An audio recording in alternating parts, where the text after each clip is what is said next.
Hello and welcome. Today we are going to have a look at the trie data structure in much more depth.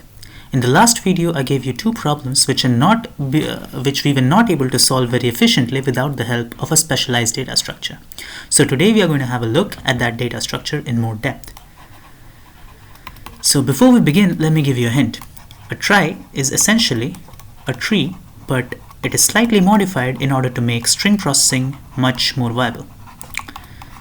So let us return to our problem. Say that we have a set of strings: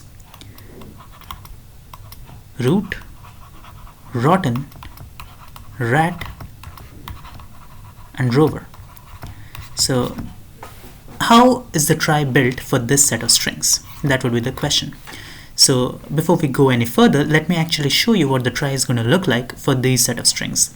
And observe how I build the trie. It is going to give you some kind of an insight or intuition into how we might actually code for it.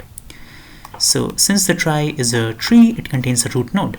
Okay, and this string, let it be roots. Alright, so that we don't confuse with this. This is the root node, not a string. So this is how we are going to build the trie. We have got roots. For rotten, it's going to be something like this: T T E N. Okay. For rat, it is going to be like this. For rover, it is going to be like this.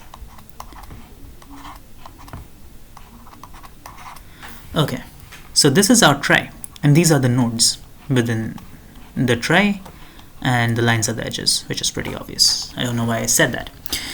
Okay, so I guess you would have come to some kind of a logical conclusion as to how we build this trie, but we are going to see the code a bit later. So before going into the code, let us actually try to do some operations on this trie. Say suppose I give you a string rat. How are you going to find whether or not the string exists in this set? Pretty easy.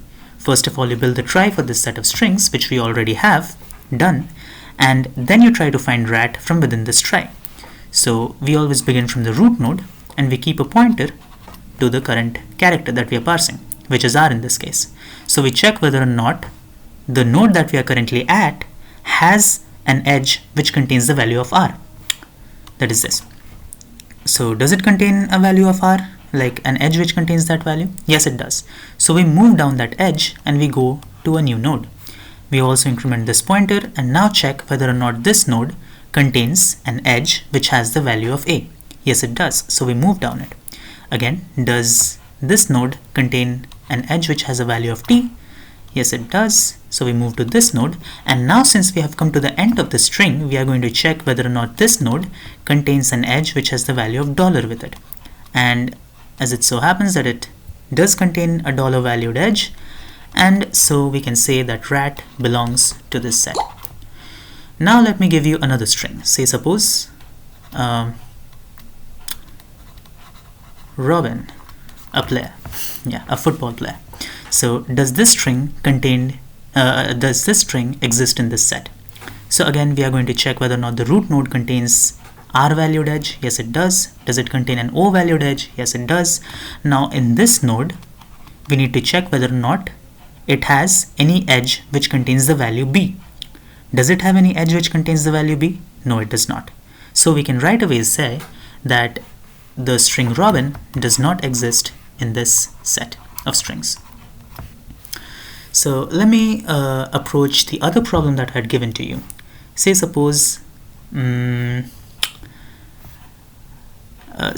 give you a string as let me give you a string as rat again, and ask you to find out whether or not strings with prefix ra exist in this set. How would we do that?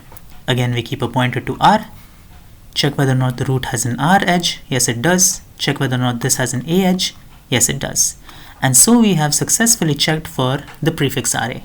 And since we have been able to come to a valid node within this trie, it means that somewhere down the line there exists one or more strings which contain the prefix as RA. So yes, there exist such strings. So what was the time complexity of calculating, of finding whether or not this was the case? It was simply the length of the prefix that we were concerned about. And in this case, checking for whether or not the string actually exists, it was simply the length of the target string. And this is guaranteed for each and every query once you have built the trie, for each and every query. So this was how you could make use of the trie to find out whether or not a string exists in a set, or whether or not a string's prefix is present within any of the strings that is contained in the set that is given to us.